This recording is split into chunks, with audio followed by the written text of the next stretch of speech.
Hi, how are you students? This is Nagrajit P. lecturer in accountancy, Vishwamanava PU College. In the previous classes, we used to discuss about the problems in respective of the journal entry. Okay. In this class also, we are going to be solve the remaining problems in your question bank. That is, journalize the following transaction in the books of Harpreet Brothers. So you have to write the format as journal entries in the books of Harpreet Brothers. Okay.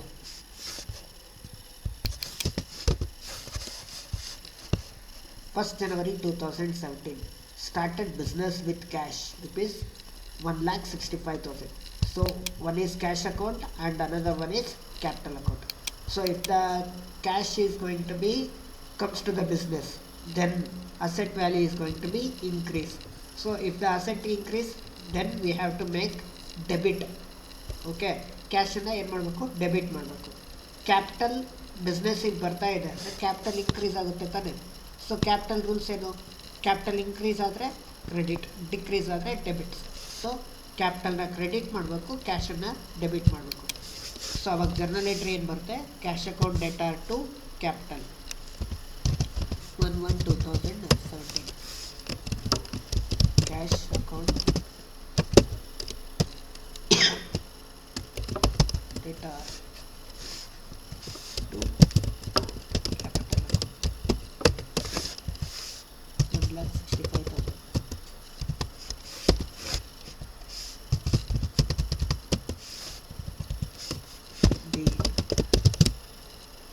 The business started with cash.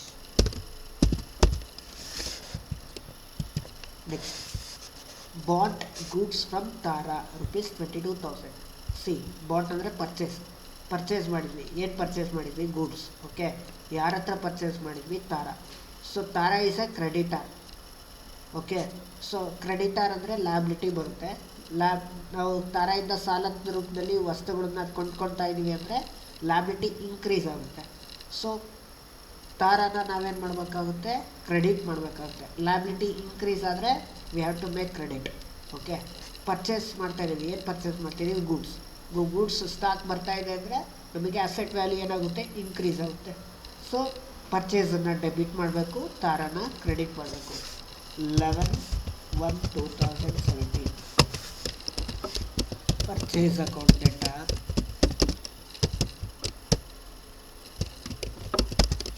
to Tara account 22,000.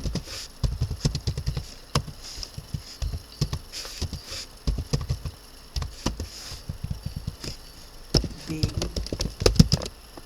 goods purchased for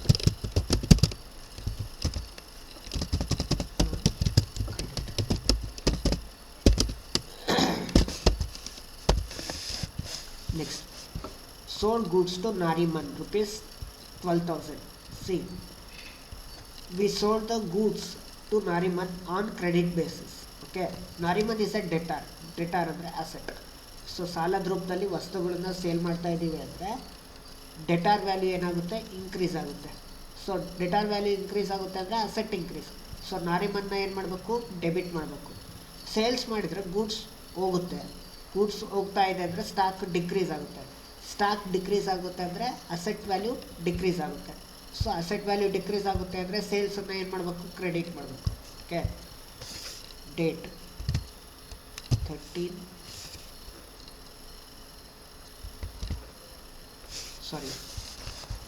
sold goods to ನಾರಿಮನ್ಗಿಂತ ಮುಂಚೆ cash paid to Tara 22,000. ಕ್ಯಾಶನ್ನು ನಾವು ತಾರಾಗೆ payment ಮಾಡ್ತಾ ಇದ್ದೀವಿ. So ಕ್ಯಾಶನ್ನು payment ಮಾಡ್ತಾ ಇದ್ದೀವಿ ತಾರಾಗೆ ಅಂದರೆ ಕ್ಯಾಶ್ ಡಿಕ್ರೀಸ್ ಆಗುತ್ತೆ. ಕ್ಯಾಶ್ ಡಿಕ್ರೀಸ್ ಆಗುತ್ತೆ ಅಂದರೆ ಅಸೆಟ್ ವ್ಯಾಲ್ಯೂ ಡಿಕ್ರೀಸ್ ಆಗುತ್ತೆ. ಸೊ ಅಸೆಟ್ ವ್ಯಾಲ್ಯೂ ಡಿಕ್ರೀಸ್ ಆಗುತ್ತೆ ಅಂದರೆ ಕ್ಯಾಶನ್ನು ನಾವೇನು ಮಾಡಬೇಕಾಗುತ್ತೆ, ಕ್ರೆಡಿಟ್ ಮಾಡಬೇಕಾಗುತ್ತೆ. ಕ್ಯಾಶನ್ನು ಕ್ರೆಡಿಟ್ ಮಾಡ್ತೀರಾ, ಹಾಗಾದರೆ ಡೆಬಿಟ್ ಏನು ಮಾಡಬೇಕು, ತಾರಾನ. ಯಾಕೆಂದರೆ ಸಾಲ ತಂದಿದ್ವಿ, ಲ್ಯಾಬಿಲಿಟಿ ಜಾಸ್ತಿ ಆಗಿತ್ತು, ಅದೇ ಸಾಲನ ವಾಪಸ್ ಕೊಡ್ತಾ ಇದ್ದೀವಿ, ಲ್ಯಾಬಿಲಿಟಿ ಏನಾಗುತ್ತೆ, ಡಿಕ್ರೀಸ್ ಆಗುತ್ತೆ. ಅಂದರೆ ಕ್ರೆಡಿಟಾರ್ ವ್ಯಾಲ್ಯೂ ಏನಾಗುತ್ತೆ, ಕಡಿಮೆ ಆಗುತ್ತೆ. ಸೊ ಕ್ರೆಡಿಟರ್ ವ್ಯಾಲ್ಯೂ ಕಡಿಮೆ ಆಗುತ್ತೆ ಅಂದರೆ ಲ್ಯಾಬಿಲಿಟಿ ಡಿಕ್ರೀಸ್ ಆಗುತ್ತೆ ಅಂದರೆ ತಾರಾನ ಏನು ಮಾಡಬೇಕಾಗುತ್ತೆ, ಡೆಬಿಟ್ ಮಾಡಬೇಕಾಗುತ್ತೆ. 13/1/2017 Tara account debtor to cash.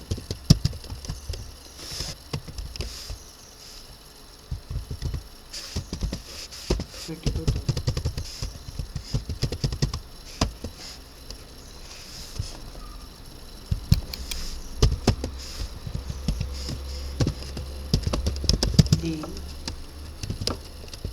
cash paid to Tara 14/1/2017. Okay, sold goods to Nariman. ಆಗಲೇ ಹೇಳಿದ್ನಲ್ಲ, Nariman account debtor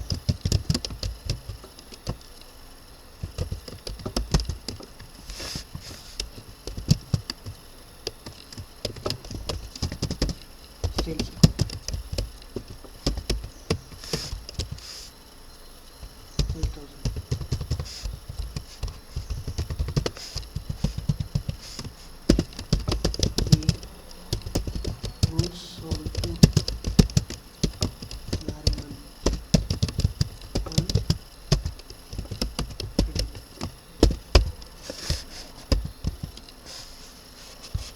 next commission received ₹1000. So ಕಮಿಷನನ್ನು ನಾವೇನು ಮಾಡ್ತಾಯಿದ್ದೀವಿ, ರಿಸೀವ್ ಮಾಡ್ತಾ ಇದ್ದೀವಿ ₹1000 ಅಂದರೆ it is an income. So income increase ಆಗುತ್ತೆ ಅಂದರೆ ನಾವು ಕ್ರೆಡಿಟ್ ಮಾಡಬೇಕು. ಸೊ ಹಾಗಾದರೆ ಏನು ಡೆಬಿಟ್ ಮಾಡಬೇಕು, ಕ್ಯಾಶ್. ಕಮಿಷನ್ ರಿಸೀವ್ ಮಾಡ್ತೀವಿ ಅಂದರೆ ಏನು ಇಸ್ಕೊಳಕ್ಕೆ ಸಾಧ್ಯ ಆಗುತ್ತೆ, ದುಡ್ಡು ಇಸ್ಕೋಬೇಕು. ಸೊ ದುಡ್ಡು ನಮಗೆ ಬರ್ತಾ ಇದೆ ಅಂದರೆ, ಕ್ಯಾಶ್ ಬರ್ತಾ ಇದೆ ಅಂದರೆ asset value increase. So asset value increase ಆಗುತ್ತೆ ಅಂದರೆ ನಾವು ಅದನ್ನು ಡೆಬಿಟ್ ಮಾಡಬೇಕು. So cash account debtor to commission account. Cash account debtor to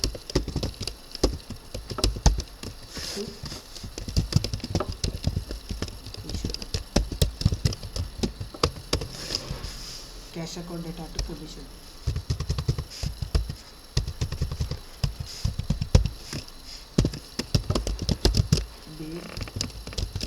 Cash received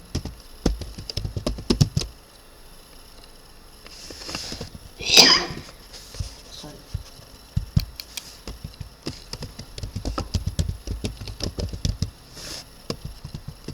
being commission received. Next, salary paid ₹5,000. ಸ್ಯಾಲರಿನ ನಾವು ಪೇ ಮಾಡ್ತಾ ಇದ್ದೀವಿ ಅಂದರೆ ಎಕ್ಸ್ಪೆನ್ಸಸ್ ಆಗುತ್ತೆ. ಸೊ ಸ್ಯಾಲರಿನ ಕೊಡಬೇಕು ಅಂದರೆ ಯಾವ ರೂಪದಲ್ಲಿ ಕೊಡ್ತೀವಿ, ಕ್ಯಾಶ್ ರೂಪದಲ್ಲಿ. ಸೊ ಸ್ಯಾಲ್ರಿಗೆ ನಾವು ಕ್ಯಾಶ್ ಕೊಡ್ತಾ ಇದ್ದೀವಿ ₹5,000 ಅಂದರೆ ಕ್ಯಾಶ್ ಹೋಗ್ತಾ ಇದೆ. ಸೊ ಕ್ಯಾಶ್ ಡಿಕ್ರೀಸ್ ಆಗುತ್ತೆ ಅಂದರೆ ಅಸೆಟ್ ವ್ಯಾಲ್ಯೂ ಡಿಕ್ರೀಸ್ ಆಗುತ್ತೆ. ಸೊ ಅಸೆಟ್ ವ್ಯಾಲ್ಯೂ ಡಿಕ್ರೀಸ್ ಆಗುತ್ತೆ ಅಂದರೆ ಕ್ಯಾಶನ್ನು ಏನು ಮಾಡಬೇಕು, ಕ್ರೆಡಿಟ್ ಮಾಡಬೇಕು. ಓಕೆ, ಸ್ಯಾಲ್ರಿನ ಎಕ್ಸ್ಪೆನ್ಸಸ್ ಇನ್ಕ್ರೀಸ್ ಆಗುತ್ತೆ ಅಂದರೆ ನಾವು ಸ್ಯಾಲ್ರಿನ ಏನು ಮಾಡಬೇಕು, ಡೆಬಿಟ್ ಮಾಡಬೇಕು. Okay, 16/1/2017 salary account data to cash 5,000.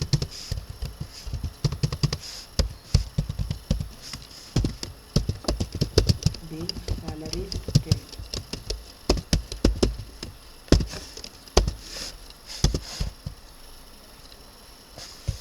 Next, 17th January 2017 goods issued for household purpose. Household purpose ಅಂದರೆ ಪರ್ಸ್ನಲ್ ಯೂಸ್. ಬಿಸ್ನೆಸ್ಸಲ್ಲಿರ್ತಕ್ಕಂಥ ಗೂಡ್ಸನ್ನು ನಾವು ಮನೆ ಉಪಯೋಗಕ್ಕೋಸ್ಕರ ನಾವು ₹2,000 ಗೂಡ್ಸನ್ನು ಕೊಟ್ವಿ. So the proprietor is going to be withdraw the goods from the business for the household purpose. So personal use ಅಂತ ಬಂದಾಗ ನಮಗೆ ಏನು ಅಕೌಂಟ್ ಬರುತ್ತೆ, ಒಂದು ಡ್ರಾಯಿಂಗ್ಸ್ ಅಕೌಂಟ್ ಬರುತ್ತೆ. ಒಂದು drawings, it is a personal expenses. Okay, whenever the personal expenses which is going to be appear, then the expenses is going to be increases. So drawings ಅನ್ನು ಏನು ಮಾಡಬೇಕು, ಡೆಬಿಟ್ ಮಾಡಬೇಕು. ಹಾಗಾದರೆ ಏನು ಕ್ರೆಡಿಟ್ ಮಾಡಬೇಕು, ಕ್ರೆಡಿಟನ್ನು ನಾವು ಗೂಡ್ಸ್ ಜೊತೆಗೆ ಕ್ಯಾಶ್ ಇದ್ದಿದ್ರೆ ಕ್ಯಾಶ್ ಬರಿತಾ ಇದ್ರಿ, ಗೂಡ್ಸ್ ಇರೋದ್ರಿಂದ ನಾವು ಪರ್ಚೇಸ್ ಅಥವಾ ಸ್ಟಾಕ್ ಎರಡರಲ್ಲೊಂದು ಅಕೌಂಟನ್ನು ನಾವು ಯೂಸ್ ಮಾಡ್ಬೋದು. whether you have to use the stock account or it may be the purchase account. Drawings account data to purchase account. D goods withdrawn for personal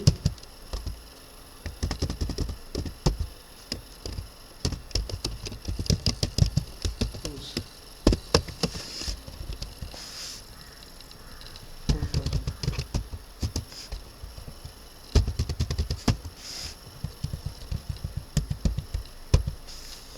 Next, cash received from Nariman rupees 11,700 and discount allowed rupees 300.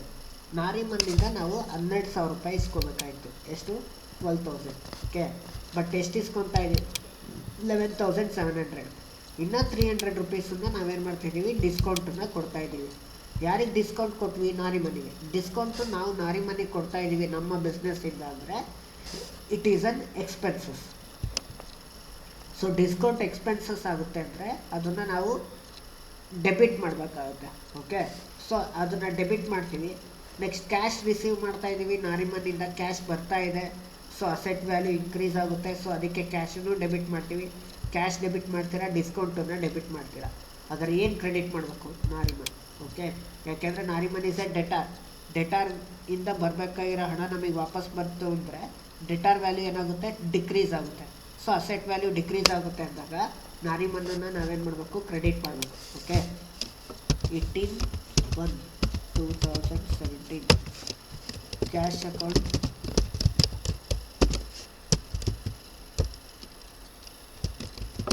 Data discount account data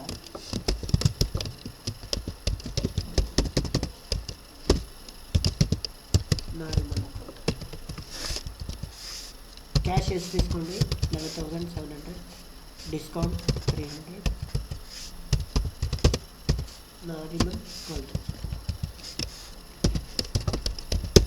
the cash receive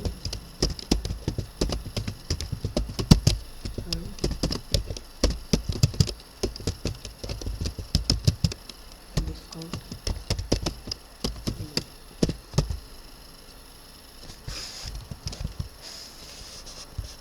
next, cheque given for insurance premium. ವಿಮಾ ಕಂತನ್ನು ಕಟ್ಟಲಿಕ್ಕೋಸ್ಕರ ಚೆಕ್ಕನ್ನು ಕೊಟ್ವಿ. ಎಷ್ಟು ಕೊಟ್ವಿ? 1,000 ರೂಪಾಯಿ. Whenever the cheque will appear then there is an account will come, that is bank account. ಯಾವಾಗ check ಅಂತ ವರ್ಡ್ ಬರುತ್ತೆ ಆಗ ಯಾವ ಅಕೌಂಟ್ ಬರುತ್ತೆ? ಬ್ಯಾಂಕ್ ಅಕೌಂಟ್ ಬರುತ್ತೆ. ಸೊ ಇನ್ಶೂರೆನ್ಸನ್ನು ನಾವು ಕಟ್ತಾ ಇದ್ದೀವಿ ಅಂದರೆ ಎಕ್ಸ್ಪೆನ್ಸಸ್ ತಾನೆ. ಸೊ ಎಕ್ಸ್ಪೆನ್ಸಸ್ ಜಾಸ್ತಿ ಆಗುತ್ತೆ ಅಂದರೆ ನಾವು ಇನ್ಶೂರೆನ್ಸ್ ಪ್ರೀಮಿಯಮನ್ನು ನಾವೇನು ಮಾಡಬೇಕು? ಡೆಬಿಟ್ ಮಾಡಬೇಕು. ಹಾಗಾದರೆ ಬ್ಯಾಂಕನ್ನು ಏನು ಮಾಡಬೇಕು? ಕ್ರೆಡಿಟ್ ಮಾಡಬೇಕು. ಯಾಕೆಂದರೆ ಬ್ಯಾಂಕಿಂದ ಹಣ ಹೋಗುತ್ತೆ. ಸೊ ನಮ್ಮಿಂದ ಬ್ಯಾಂಕಿಂದ ಹಣ ಹೋಗುತ್ತೆ ಅಂದರೆ ಅಸೆಟ್ ವ್ಯಾಲ್ಯೂ ಡಿಕ್ರೀಸ್ ಆಗುತ್ತೆ. ಸೊ ಅದಕ್ಕೋಸ್ಕರ insurance account data to bank account.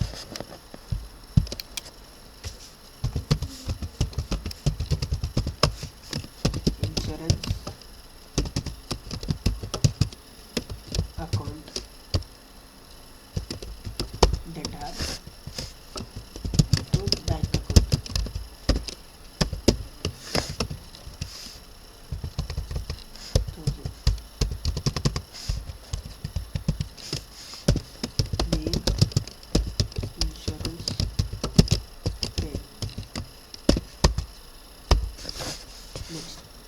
Furniture purchased for cash rupees 3,000. ಫರ್ನಿಚರ್ನ ಏನು ಮಾಡಿದ್ವಿ? ಪರ್ಚೇಸ್ ಮಾಡಿದ್ವಿ. ಎಷ್ಟು ರೂಪಾಯಿದು? 3,000 ರೂಪಾಯಿ ಕ್ಯಾಶ್ ಕೊಟ್ಟು. So it is a cash transaction. Furniture it is an asset. So furniture purchase ಮಾಡಿದರೆ ಫರ್ನಿಚರ್ ಬರ್ತಾ ಇದೆ, ಅಸೆಟ್ ವ್ಯಾಲ್ಯೂ ಇನ್ಕ್ರೀಸ್ ಆಗುತ್ತೆ. ಸೊ ಫರ್ನಿಚರ್ನ ಡೆಬಿಟ್ ಮಾಡಬೇಕು. ನೆಕ್ಸ್ಟ್ ಕ್ಯಾಶನ್ನು ಕೊಡ್ತಾ ಇದ್ದೀವಿ ಅಂದರೆ ಕ್ಯಾಶು ಡಿಕ್ರೀಸ್ ಆಗುತ್ತೆ, ಅಂದರೆ ಅಸೆಟ್ ವ್ಯಾಲ್ಯೂ ಡಿಕ್ರೀಸ್ ಆಗುತ್ತೆ. ಕ್ಯಾಶನ್ನು ಕ್ರೆಡಿಟ್ ಮಾಡಬೇಕು. Okay, 21/2000 furniture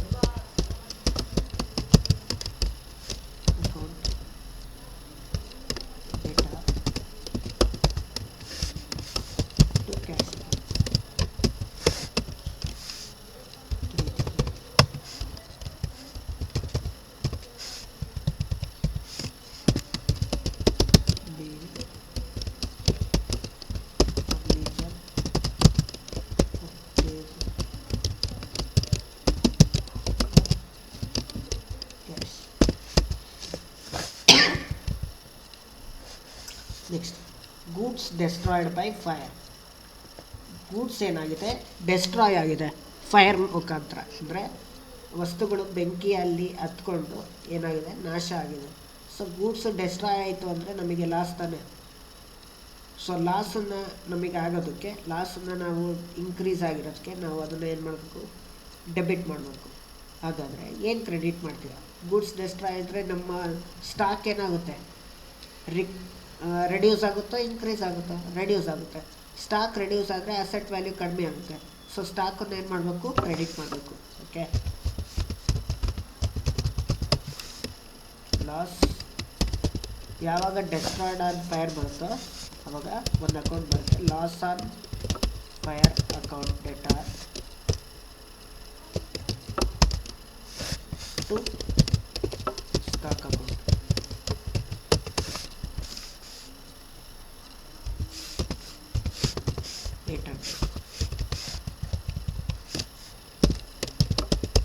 being goods destroyed by fire. Okay, so this is all about the fourth problem. Let us make the total of this. Debit column total ಮಾಡಲಿಕ್ಕೆ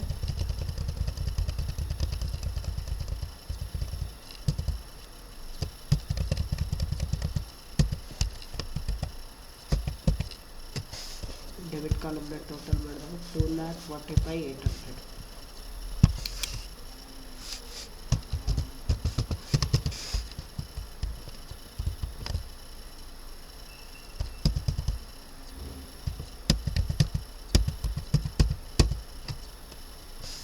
ಇದನ್ನು 2,45,800.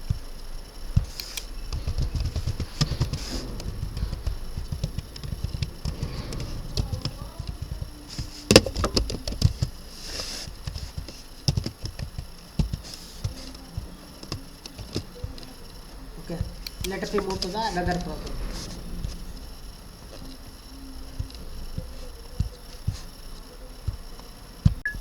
Okay, the next one is generalize the following transaction. Commence a business with cash. Cash, it is an asset. Next, stock. Stock is also an asset. Machinery is also an asset. Cash, stock, machinery ಮೂರು business ಬರ್ತಾ ಇದೆ ಅಂದರೆ ಮೂರು ಬಂದಾಗ asset value ಏನಾಗುತ್ತೆ, increase ಆಗುತ್ತೆ. Asset value increase ಆಗುತ್ತೆ ಅಂದರೆ ಕ್ಯಾಶು ಮತ್ತು ಸ್ಟಾಕು ಮತ್ತು ಮೆಷಿನರಿನ ಏನು ಮಾಡಬೇಕು, ಡೆಬಿಟ್ ಮಾಡಬೇಕು. Next, bills payable nothing but a liability. Okay, ಅಂದರೆ ಕ್ರೆಡಿಟರ್ಸಿಗೆ ಕೊಡಬೇಕಾಗಿರ್ತಕ್ಕಂಥ ಹಣ. Okay, liability. ಓಕೆ, ಲ್ಯಾಬಿಲಿಟಿ ನಮಗೆ ಬಿಲ್ಸ್ ಪೇಯಬಲ್ ಇದೆ ಅಂದರೆ ಲ್ಯಾಬಿಲಿಟಿ ಇನ್ಕ್ರೀಸ್ ಆಗುತ್ತೆ. ಸೊ ಲ್ಯಾಬಿಲಿಟಿ ಇನ್ಕ್ರೀಸ್ ಆಗುತ್ತೆ ಅಂದರೆ ನಾವು ಬಿಲ್ಸ್ ಪೇಯಬಲನ್ನು ಏನು ಮಾಡಬೇಕು, ಕ್ರೆಡಿಟ್ ಮಾಡಬೇಕು. Okay, cash stock machinery debit ಮಾಡ್ತೀರಾ, ಬಿಲ್ಸ್ ಪೇಯಬಲ್ನ ಕ್ರೆಡಿಟ್ ಮಾಡ್ತೀರಾ. ಕಮೆನ್ಸ್ಡ್ ಬಿಸ್ನೆಸ್ ಅಂತ ಬಂದಾಗ ಏನು ಅಕೌಂಟ್ ಬರುತ್ತೆ, capital. Okay, so first January 2017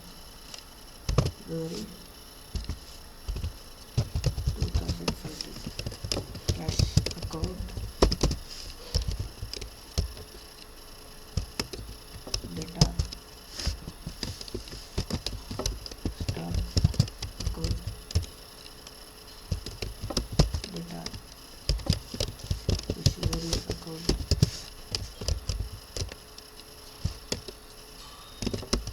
data to bills payable account to capital. Okay,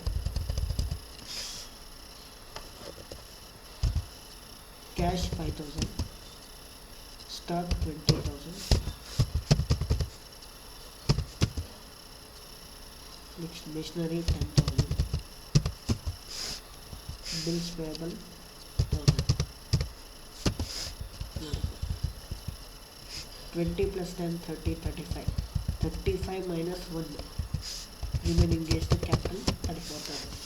ಅಂದರೆ 35,000ದಲ್ಲಿ 1,000 ರೂಪಾಯಿ ಬಿಲ್ಸ್ ಪೇಬಲ್ ಅಂತ ತೆಗೆದ್ರೆ ಮಿಕ್ಕಿದ್ದು 34,000 ರೂಪಾಯಿ ಏನದು, capital. Very simple. commenced business.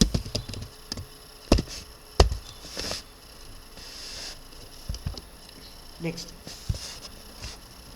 borrowed 5,000 from Arun and 10,000 from Bharat. ಬಾರೋ ಅಂದರೆ ನಾವು ಸಾಲ ಇಸ್ಕೊತಾ ಇದ್ದೀವಿ. ಯಾರ ಹತ್ರ ಇಸ್ಕೊತಾ ಇದೆಯಾ? ಅರುಣ್ ಹತ್ರ. ಮತ್ತು ಇನ್ಯಾರ ಹತ್ರ? ಭರತ್. ಅರುಣ್ ಹತ್ರ ಎಷ್ಟು ಇಸ್ಕೊಂಡೆ? 5,000.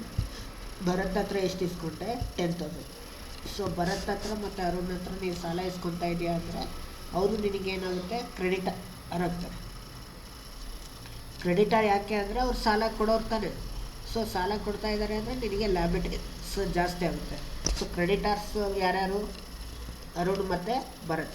ಸೊ ಲ್ಯಾಬಿಲಿಟಿ ಇನ್ಕ್ರೀಸ್ ಆಗುತ್ತೆ.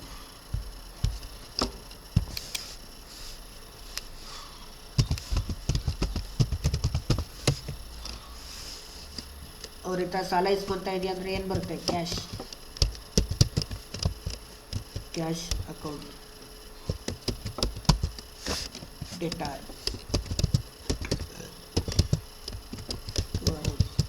ಅಕೌಂಟ್ ಟು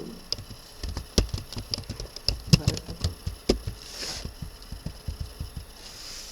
ಅರುಣ್ ಹತ್ರ 5,000,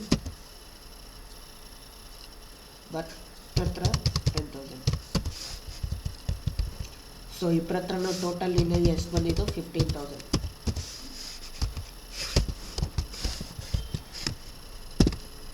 being amount borrowed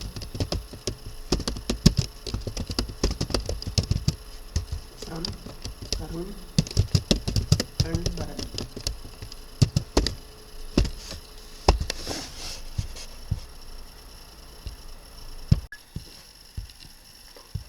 Okay, the next one. 5th January, purchase goods from Charan, rupees 4,000, and from Dhanraj 6,000. If we are going to be purchase the goods on credit basis, okay, Charan and Dhanraj is the creditor.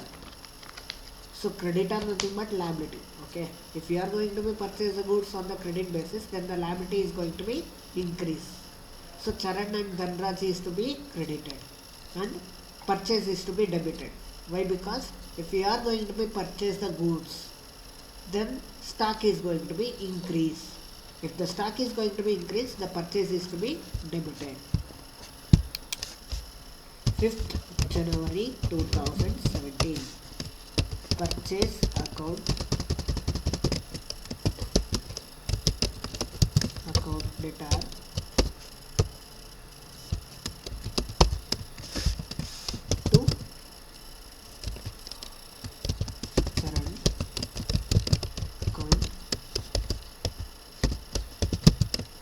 Dhanraj account.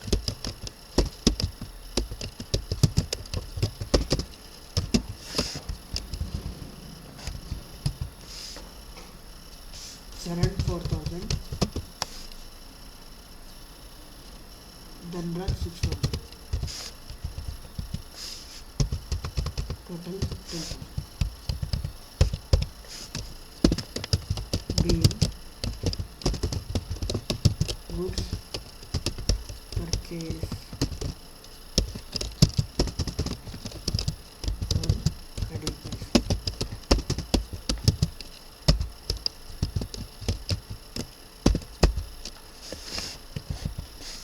Next, sold goods to Hari rupees 8,000 and to Govind rupees 4,000. ಹರಿ ಮತ್ತು ಗೋವಿಂದಿಗೆ ಗೂಡ್ಸ್ನ ಏನು ಮಾಡ್ತಾ ಇದ್ದೀವಿ? Credit ಬೇಸಿಸಲ್ಲಿ sale ಮಾಡ್ತಾ ಇದ್ದೀವಿ. So Hari and Govind is a debtor. Okay, if you are going to be sale the goods on credit basis, then the debtor value is going to be increase, that is asset value increase. So Harish and Govind is to be debited and goods nothing but sales is to be credited. Why? Because goods goes out. Goods ಹೋಗ್ತಾ ಇದೆ ಅಂದರೆ stock decrease ಆಗುತ್ತೆ. So ಹಾಗಾಗಿ ಸೇಲ್ಸನ್ನು credit ಮಾಡಬೇಕು. 15/1/2017 Hari account data, Govind account data,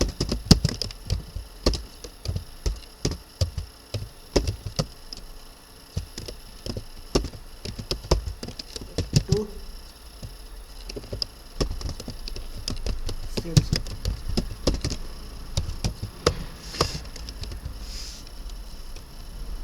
Hari account is to 8,000. Govind is to 4,000.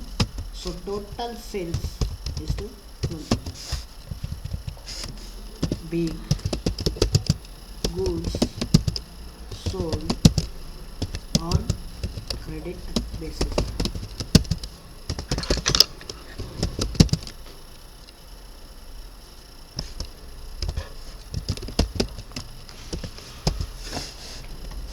Next, January 20, 2017, received cash from Hari rupees 7,500 and allowed him discount 500.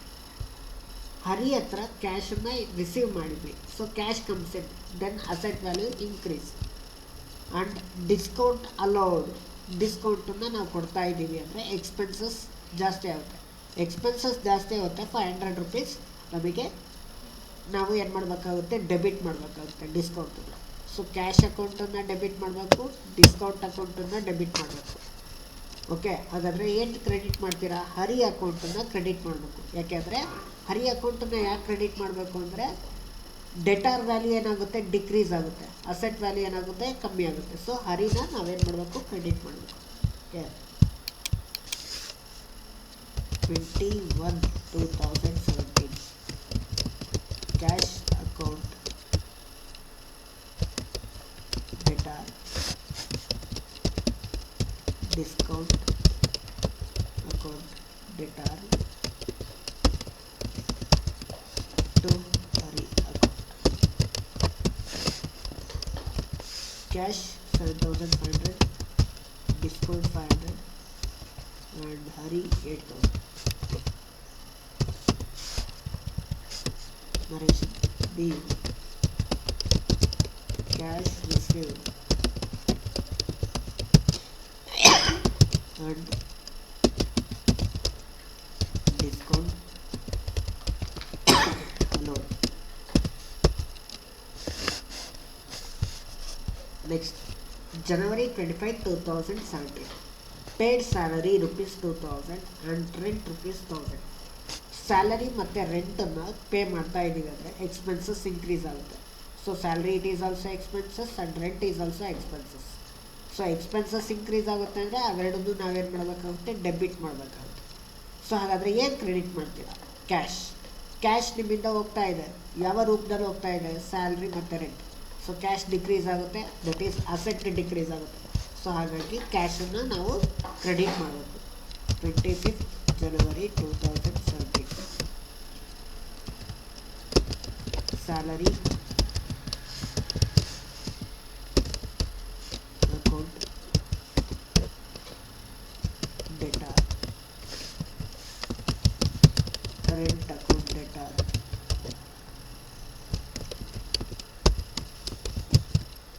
to cash.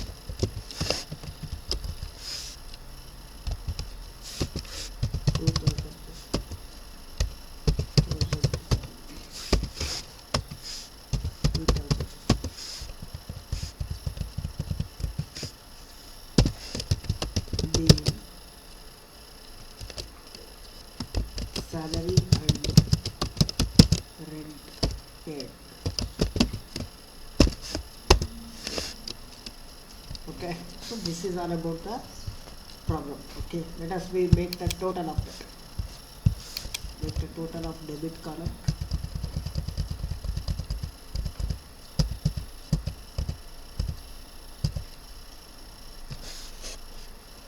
$83,000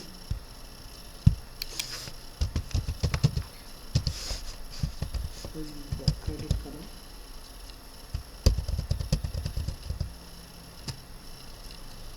$83,000.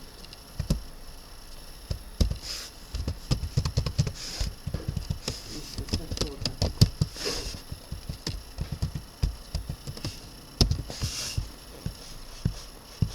Okay, so this is all about the fifth problem. The next one is sixth one.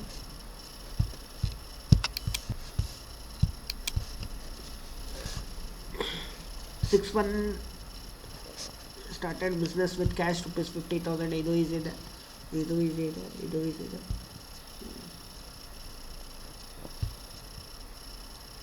Domestic use ಅಂದರೆ ನೋಡಿ, domestic use ಅಂದರೆ personal use. Okay, so personal use ಅಂದರೆ drawings ಬರುತ್ತೆ. Next outstanding salary. ನಾನು ಅವತ್ತು ಹೇಳಿದ್ದೆ, outstanding nothing but due. Salary ಕೊಡಬೇಕಾಗಿತ್ತು, ಕೊಟ್ಟಿಲ್ಲ. ಸೊ ಸ್ಯಾಲರಿ ಕೊಡಬೇಕಾಗಿತ್ತು, ಕೊಟ್ಟಿಲ್ಲ ಅಂದಾಗ ನಮಗೆ ಕ್ಯಾಶ್ ಹೋಗಿರಲ್ಲ. ಸೊ ಅವಾಗ ಏನು ಅಕೌಂಟ್ ಬರುತ್ತೆ, ಒಂದು outstanding salary account data to salary account ಬರುತ್ತೆ ಇದಕ್ಕೆ. Okay, next took a loan from ಬ್ಯಾಂಕಿಂದ ಸಾಲ ತೊಗೊತಾ ಇದ್ದೀರಾ ಅಂದರೆ ನಿಮಗೆ ಲ್ಯಾಬಿಲಿಟಿ ಏನಾಗುತ್ತೆ, ಇನ್ಕ್ರೀಸ್ ಆಗುತ್ತೆ. ಸೊ ಲ್ಯಾಬಿಲಿಟಿ ಇನ್ಕ್ರೀಸ್ ಆಗುತ್ತೆ ಅಂದರೆ ಲೋನ್ ಫ್ರಮ್ ಬ್ಯಾಂಕನ್ನು ನಾವು ಕ್ರೆಡಿಟ್ ಮಾಡಬೇಕು. ಸೊ ಬ್ಯಾಂಕಿಂದ ಸಾಲ ತೊಗೊಂಡ್ರೆ ಏನು ಬರುತ್ತೆ, ಕ್ಯಾಶ್ ಬರುತ್ತೆ. ಸೊ ಕ್ಯಾಶ್ ಕಮ್ಸ್ ಇನ್ ಅಂದರೆ ಅಸೆಟ್ ವ್ಯಾಲ್ಯೂ ಜಾಸ್ತಿ ಆಗುತ್ತೆ. ಸೊ ಕ್ಯಾಶನ್ನು ಡೆಬಿಟ್ ಮಾಡಬೇಕು. Okay, so cash account data to bank loan account. Okay, ಇದು 20ನೇ ತಾರೀಕು. Paid for advertisement, paid for the ಇಲ್ಲಿ ನೋಡಿ, goods distributed as free sample. Okay, ಇವಾಗ ಸ್ಯಾಂಪಲ್ ಪೀಸ್ ಕೊಡ್ತಾರೆ ಅಂದರೆ ಅಡ್ವರ್ಟೈಸ್ಮೆಂಟಿಗೋಸ್ಕರ. ಅಂದರೆ ಇವಾಗ ಹೊಸ ವಸ್ತುಗಳಿರುತ್ತೆ, ಸೊ ಆ ವಸ್ತು ಬಗ್ಗೆ ನಮಗೆ ಗೊತ್ತಿರಲ್ಲ, ಅದಕ್ಕೋಸ್ಕರ ಸ್ಯಾಂಪಲ್ ಅಂತ ಕೊಡ್ತಾರೆ. ಸ್ಯಾಂಪಲ್ ಕೊಡ್ತಾ ಇದ್ದಾರೆ ಅಂದರೆ ಅದು ಅಡ್ವರ್ಟೈಸ್ಮೆಂಟ್ ಬಗ್ಗೆ ತಾನೆ. ಸೊ ಅದಕ್ಕೋಸ್ಕರ ನಿಮ್ಮ ವಸ್ತು ನಿಮ್ಮ ಬಿಸ್ನೆಸ್ಸಿಂದ ಏನಾಗುತ್ತೆ, ಹೋಗುತ್ತೆ. ಅವಾಗ ಸ್ಟಾಕ್ ಏನಾಗುತ್ತೆ, ಡಿಕ್ರೀಸ್ ಆಗುತ್ತೆ. ಸೊ ಸ್ಟಾಕ್ ಡಿಕ್ರೀಸ್ ಆಗುತ್ತೆ ಅಂದರೆ ಅಸೆಟ್ ವ್ಯಾಲ್ಯೂ ಡಿಕ್ರೀಸ್ ಆಗುತ್ತೆ. ಸೊ ಅವಾಗ ಎಂಟ್ರಿ ಏನು ಬರುತ್ತೆ, advertisement account data to stock account. Okay, ಈ 6ನೇ ಪ್ರಾಬ್ಲಮನ್ನು ನೀವೇ ಮಾಡಿ. Okay, next 7th ಪ್ರಾಬ್ಲಮನ್ನು 7th problem ಕೂಡ ನೀವೇ ಮಾಡಿ. ಓಕೆ, ಅದು ಕೂಡ ಇದೆ, ಈಸಿ ಇದೆ.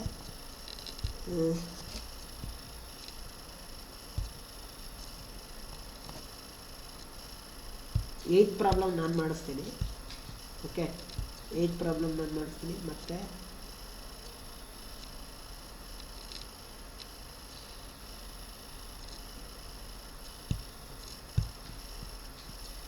10th ಒಂದು ನಾನು ಮಾಡ್ತೀನಿ. ಓಕೆ, 9th ನೀವು ಮಾಡಿ, 7th ನೀವು ಮಾಡಿ, ಮತ್ತು 6th ನೀವು ಮಾಡಿ.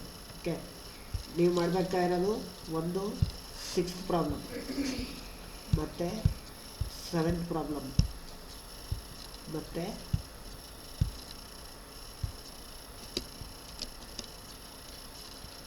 8th problem. Okay, remaining problems ನಾನೇ ಮಾಡಿಸ್ತೇನೆ. Okay, so this is all about today's class. We will going to be meet in next class. Thank you.